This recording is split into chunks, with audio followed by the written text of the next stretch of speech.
Tahukah kita bahawasanya ada satu perniagaan yang tidak akan mendapat kerugian selama-lamanya di dunia dan juga di akhirat? Assalamualaikum warahmatullahi taala wabarakatuh. Sidang penonton yang dikasihi Allah Subhanahu wa taala sekalian. Tahukah kita bahawasanya ada satu perniagaan yang tidak akan mendapat kerugian selama-lamanya di dunia dan juga di akhirat? Allah Subhanahu wa taala ada merakamkan dan menjanjikan satu perniagaan dalam surah Fatir ayat yang ke-29 yang membawa maksud, sesungguhnya orang-orang yang membaca kitab Allah dan juga orang yang menunaikan solat 5 waktu sehari semalam dan juga orang yang berinfak ke jalan Allah sama ada dalam bentuk terang-terangan ataupun secara sembunyi-sembunyi, mereka ini akan mendapat perniagaan yang tidak akan rugi selama-lamanya.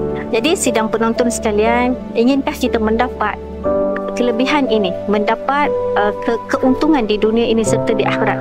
Dalam kitab tafsir Ibnu Katsir ada menjelaskan bahawasanya bila mana seseorang hamba meyakini, mengimani dan beramal dengan apa yang disebut di dalam keseluruhan Al-Quran itu, lalu mereka melaksanakan Al-Quran dan berinfak di jalan Allah SWT, mereka inilah yang akan mendapat keuntungan di sebalik perniagaan yang mereka laksanakan. Jadi apakah yang dimaksudkan dengan perniagaan ini ialah kita mendapat balasan yang setimpal dengan apa yang kita lakukan, iaitu pahala melalui amal jariah yang kita laksanakan. Sebagaimana disebut dalam hadis Nabi SAW, apabila seseorang hamba itu meninggal, semua amalan kita terputus melainkan ada 3 perkara. Yang pertama, doa anak yang soleh. Yang kedua, sedekah jariah. Dan yang ketiga ialah amal jariah yang kita lakukan. Jadi dan hadirat yang dirahmati Allah Subhanahu wa taala, sementara peluang, masa dan umur yang diberikan Allah Subhanahu wa taala ini, rebutlah di antara peluang yang diberikan oleh Allah Subhanahu wa taala untuk kita mengejar kejayaan serta kita kata keuntungan yang kita akan rebut di dunia ini serta di akhirat.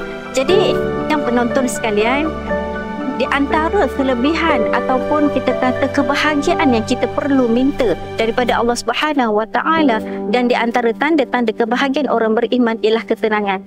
Jadi 3 perkara inilah sebenarnya yang memberi kebahagiaan, ketenangan yang hakiki kepada orang-orang yang beriman dan orang bertakwa.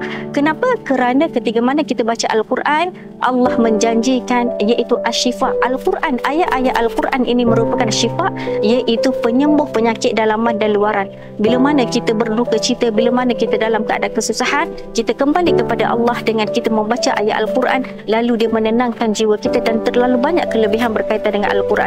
Yang kedua, bila mana kita melakukan ibadah solat, solat itu merupakan tiang agama, dia menguatkan ikatan kita dengan Allah Subhanahu wa taala, yang kita ini merupakan manusia yang terlalu lemah, hamba yang terlalu lemah, yang memerlukan setiap saat, setiap masa pertolongan Allah Subhanahu wa taala. Yang ketiga ialah gunakan jalan yang sebaiknya untuk berinfak di jalan Allah, dan banyak kelebihan yang disebut dalam hadis Nabi dalam Al-Quran di sebalik berinfak. Antaranya ialah bila mana kita bersedekah, berinfak, Allah akan keluarkan kita daripada kesempitan, Allah akan ampunkan dosa kita, Allah akan permudahkan segala urusan kita. Jadikan 3 perkara ini sebagai perniagaan yang kita minta keuntungan di dunia dan juga di akhirat.